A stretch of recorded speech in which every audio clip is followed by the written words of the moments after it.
Cerimonia di consegna stamane presso il Liceo Scientifico Leonardo di Agrigento dei contributi ai 5 studenti che lo scorso anno hanno conseguito il diploma con 110 e la lode. Il dirigente scolastico Guido Pancucci stamane ha consegnato alla presenza dei genitori dei ragazzi l'assegno ed un piccolo cadeau.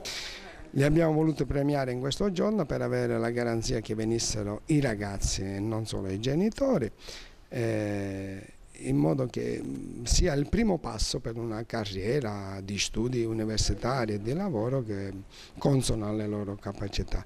Li conosco personalmente, i 5 ragazzi sono ragazzi estremamente validi.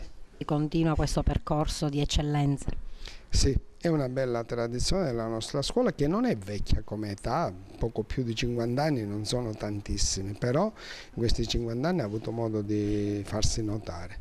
E anche questi 5 che premiamo stamattina sono ragazzi sicuramente destinati a carriere splendide, come è successo in passato, ma anche con personalità della scienza, della medicina, dell'ingegneria che si è particolarmente distinta. I ragazzi sono Giovanna Errore, Bella Curabba, Micol Terrasi, Antonino Militello e Francesco Tedesco. È arrivato dopo tanti anni di studio, di impegno, naturalmente al termine di un percorso bellissimo, realizzato grazie ai compagni, ai professori, al dirigente scolastico e che spero continuerà ancora a lungo e che mi regalerà naturalmente una splendida carriera universitaria e non solo.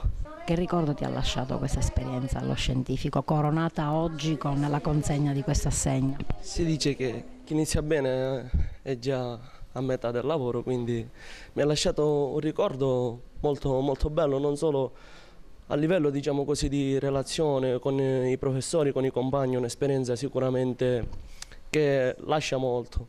E inoltre poi, diciamo, in ambito utilitaristico la preparazione che ci riesce a dare una scuola così, si può dire, di prestigio, e siamo fieri.